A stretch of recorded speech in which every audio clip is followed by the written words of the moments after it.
Salut tout le monde, j'espère que vous allez bien. Aujourd'hui on va se retrouver pour les résultats et mon avis concernant donc le dernier pay-per-view de l'année, pay-per-view donc consacré à Monday Night Raw, Roadblock End of the Line. C'est un pay-per-view je vais vous le rappeler quand même, mais voilà qui ne me hypait pas vraiment et honnêtement j'ai eu raison de pas être non plus trop hypé. Bon bref, juste une petite chose avant de parler du pay-per-view. J'en avais déjà parlé dans la vidéo pronostic en toute fin de vidéo, ce coup-ci je vais le faire au tout début, ça va être très rapide.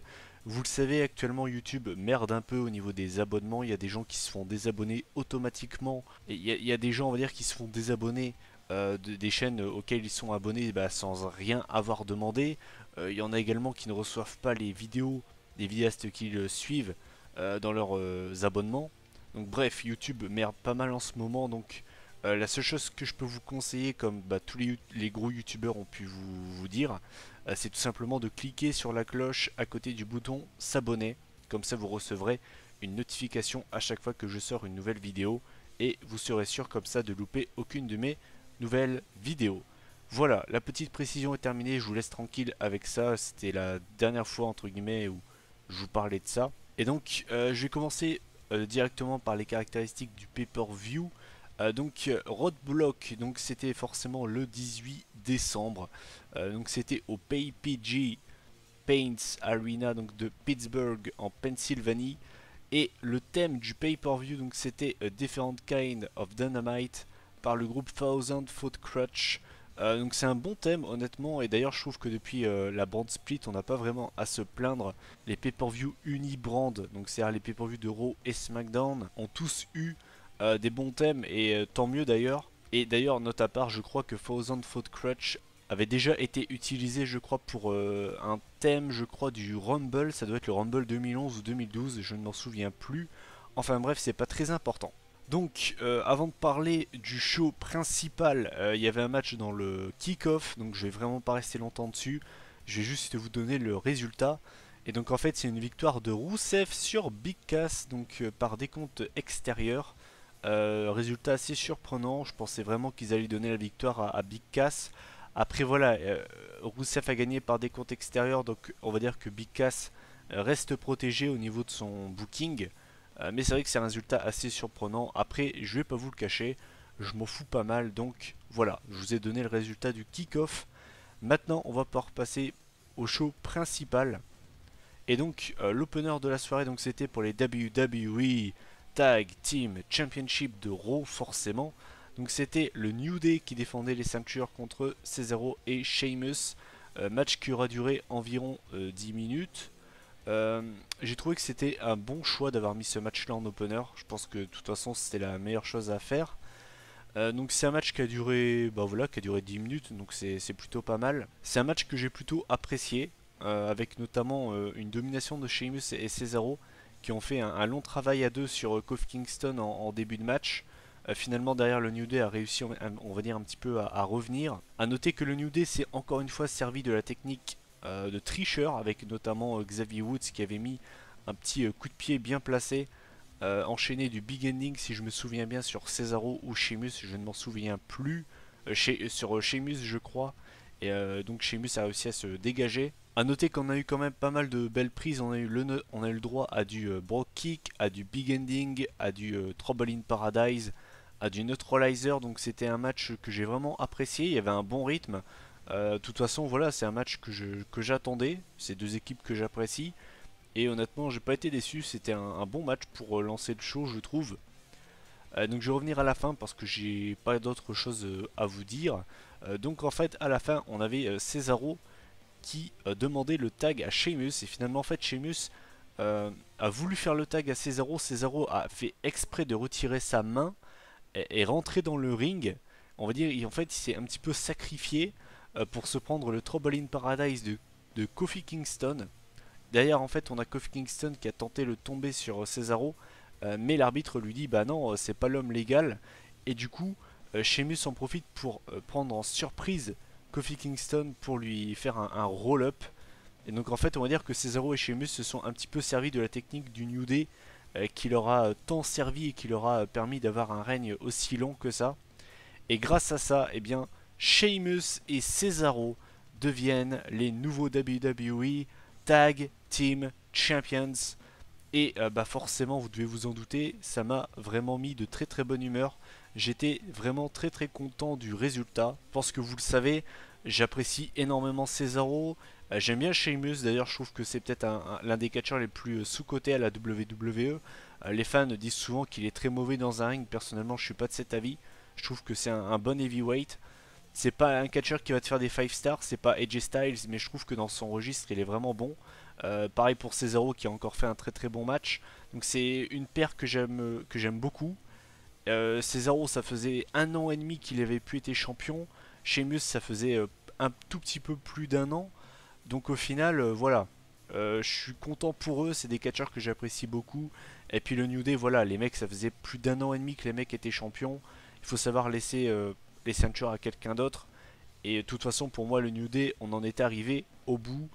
Pendant longtemps, ils ont réussi, on va dire, un petit peu à se revisiter, à toujours trouver, on va dire, un truc en plus, à se renouveler, on va dire. Là, ça fait quand même depuis un bon moment qu'ils voilà, n'innovent plus vraiment. Et ça tourne un petit peu en rond. Et du coup, je suis très satisfait du résultat. Et donc, au niveau de la note, j'ai mis 7,5 sur 10.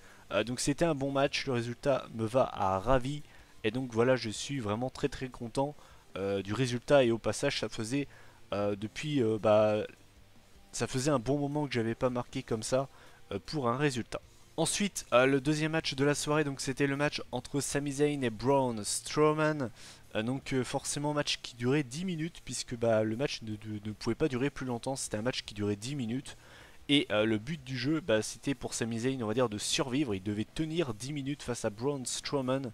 Et pour Strowman, lui, c'était tout simplement de battre Sami Zayn en moins de 10 minutes. Et finalement, j'ai pas grand chose à dire en fait sur le match en lui-même, puisqu'en fait, c'était un petit peu un bona fide squash. Enfin, en fait, c'était un squash qui a duré pendant 6-7 minutes, on va dire. On a vraiment eu un Strowman qui s'est amusé avec Sami Zayn. Zayn qui tenait limite plus debout, c'était un pantin désarticulé.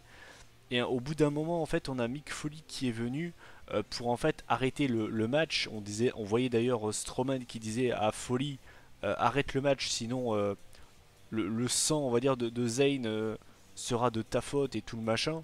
Et on voyait Zayn qui suppliait Foley de ne pas arrêter le match. Et en fait, à la fin, donc, on a Strowman qui a voulu foncer sur Zayn. Zayn l'a esquivé, du coup, Strowman s'est pris le poteau en pleine face. Ensuite, on a encore Strowman qui a à nouveau voulu foncer sur Zayn. Zayn a encore une fois esquivé et du coup, Strowman a foncé dans les barricades. Donc, il a explosé les barricades. Et ensuite, donc là, il devait rester quoi, 20 secondes à tout casser.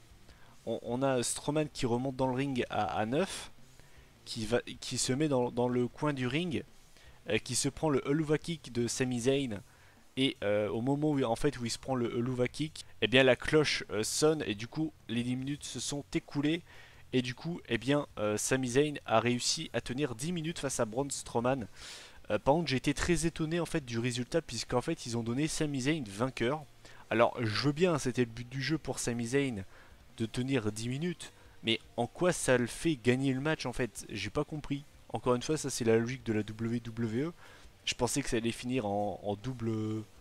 Je pensais que ça allait finir en match nul. Et ben finalement non. Victoire de Sami Zayn. Donc c'est un résultat très très bizarre je trouve. Alors après honnêtement voilà, j'ai vu des gens qui trouvaient que ça avait touché à la crédibilité de Braun Strowman.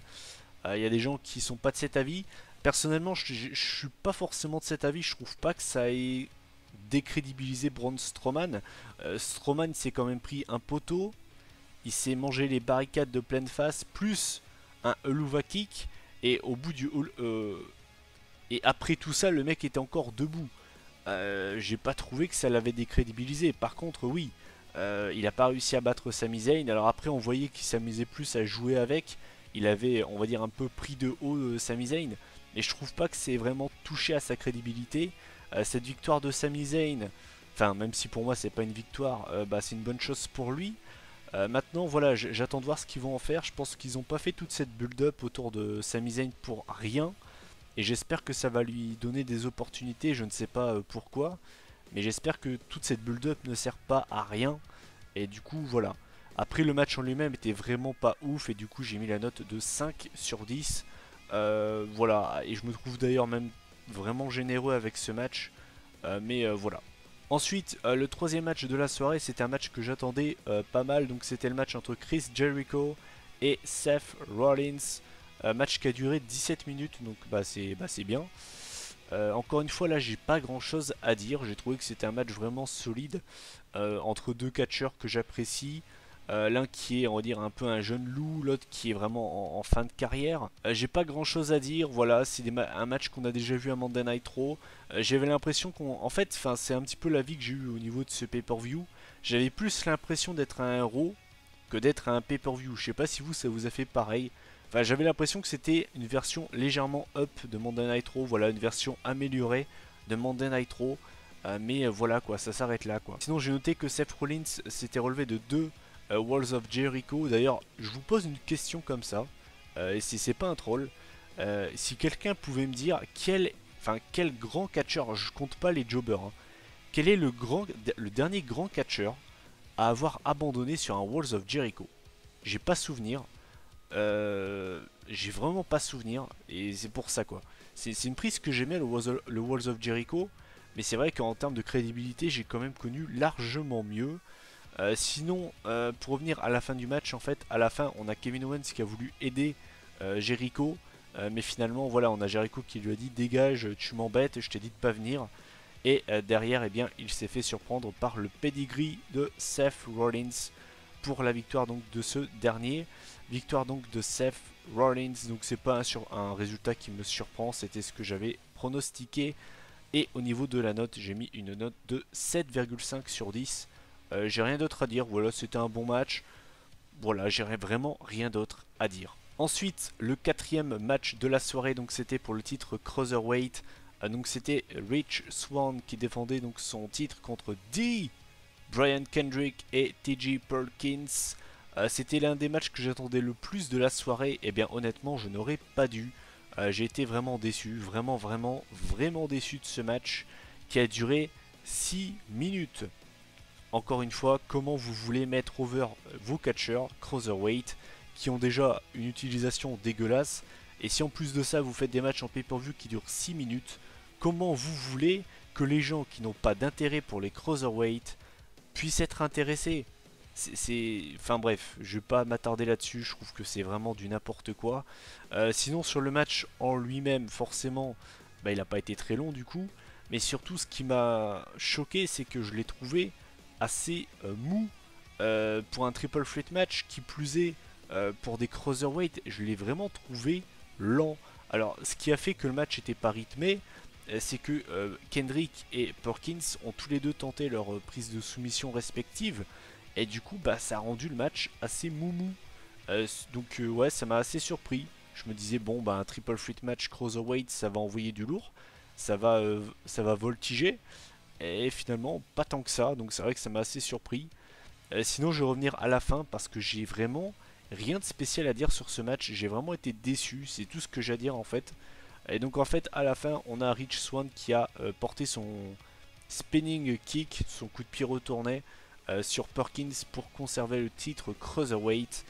Vraiment déçu. Voilà, j'ai rien d'autre à dire, j'ai vraiment été déçu de la qualité du match, j'en attendais beaucoup plus. J'ai mis la note de 5,5 sur 10. Je me trouve pas sévère. C'était pas mauvais. Je veux dire, c'était pas non plus catastrophique. Mais c'est les cruiserweight quoi. Moi j'en attendais quand même bien plus. Et grave déçu en tout cas de la qualité du match. Par contre, on va pouvoir parler d'une chose qui m'a fait grave plaisir. Et bien c'est le retour de Neville. Justement dans la vidéo pronostic, je vous avais demandé pas mal de fois. Je vous avais dit mais où est Neville? C'est incroyable. Son utilisation est dégueulasse. Et bien voilà, apparemment la WWE a vu ma vidéo pronostic. Et bien voilà, Neville a fait son retour. D'ailleurs sous une bonne petite ovation. Ça m'a fait grave plaisir sur le coup, j'ai eu des frissons. Ça va peut-être vous faire rire. Parce que c'est vraiment un catcheur que j'apprécie beaucoup, Neville. Et sur le coup j'étais très content de le voir. Et alors là, grosse surprise, non seulement il revient, mais en plus de ça il turn sur Rich Swann, et il a également attaqué TJ Perkins, mais c'est surtout concentré sur Rich Swann. Donc bah du coup ça veut clairement nous laisser comprendre que eh bien Neville s'intègre lui-même dans la division Cruiserweight. Et honnêtement, bah, c'est une très bonne chose. Neville, c'est un petit peu l'un des rares visages connus, vraiment très connus de la part de l'univers de la WWE. Avec Brian Kendrick, c'est un petit peu les deux stars maintenant hein, de la division Cruiserweight. Et pour moi, c'est une très très bonne chose pour les semaines, voire les mois à venir. C'est vrai que la division Cruiserweight a beaucoup de mal, on va dire, à briller. Non pas de la qualité des catcheurs, ça n'a rien à voir, mais de leur utilisation. Et là-dessus, je peux pas les blâmer, c'est pas de leur faute. Mais vraiment, j'ai de l'espoir pour cette division, grâce avec également 205 Live qui vient à peine de se lancer. On a quand même du T.J. Perkins, on a du Brian Kendrick, on a du Rich Swann, on a Jack Gallagher qui commence à voilà, se faire un nom. On a Neville qui donc bah, du coup s'est rajouté. On a également Austin Aries qui va intégrer la division quand il sera à nouveau apte à catcher. Donc voilà, j'ai pas mal d'espoir pour la division Cruiserweight dans le futur. Mais sinon j'ai quand même été grave déçu de la qualité du match. Et du coup j'ai mis 5,5 sur 10. Ensuite on va passer à l'avant-dernier match de la soirée. Donc c'était un 13 minutes Iron Women's pour le Women's Championship entre Charlotte et Sasha Banks. Donc je vais vous donner les tombées qu'il y a eu, enfin les points qui ont été donnés. Donc le premier point a été marqué par Charlotte avec un Natural Selection de la troisième corde donc sur Sasha Banks. Ensuite on a Sasha qui a égalisé avec un petit paquet si je me souviens bien. Ensuite on a Sasha Banks qui a repris l'avantage avec un Bank Statement sur Charlotte qui a donc abandonné. Ensuite donc là il restait genre voilà. On va dire que pour le dernier point, en fait on a Sasha Banks qui a subi un figure 8 de la part de Charlotte pendant presque 2 minutes. Et genre à 2 secondes de la fin, on a Sasha Banks qui abandonne. Donc à ce moment-là j'étais en PLS parce que voilà, vous le savez, je n'en peux plus de cette rivalité. 30 minutes c'était limite un calvaire pour moi. Et en plus de ça on nous rajoute de l'overtime, on nous rajoute la mort subite. Donc du coup clairement j'étais en PLS et j'étais pas bien. Donc du coup le match au final n'a pas duré 30 minutes, il a plus duré genre 33 minutes, un truc comme ça. Et finalement, eh bien, Charlotte porte une nouvelle fois le figure 8 sur Sasha Banks. Et Sasha Banks abandonne. Donc, nouvelle championne Women's, Charlotte Flair. Qu'est-ce que j'ai à vous dire là-dessus? Honnêtement, voilà, je vais pas m'énerver. Voilà, je suis totalement blasé. C'est les gens qui viennent me dire que c'est la meilleure rivalité women's de l'histoire ou je ne sais quoi. Bullshit, absolute bullshit. C'est vraiment n'importe quoi. J'ai rien d'autre à dire. Vraiment, je sature. Voilà, je sature la division women's de Raw. C'est catastrophique, catastrophique. Sasha Banks de Boss, je pense qu'elle peut vraiment renommer son surnom. Elle peut changer de surnom clairement. C'est pas de Boss, c'est de Bolos. Parce que vraiment, c'est. Ouais, non, mais là, non, mais franchement. Bref, voilà. Totalement blasé du résultat. Et c'est même pas par rapport au fait que j'adore Charlotte ou que je déteste Sasha Banks ou. C'est même pas par rapport à mes goûts personnels, mais c'est du n'importe quoi. Sinon le match en lui-même, alors c'est certainement parce que je suis totalement saoulé de la rivalité. Je l'ai trouvé extrêmement lent, extrêmement chiant. Je me suis ennuyé comme pas possible. Il y avait quand même la fin, on va dire les 10 dernières minutes qui ont été mieux. Hein.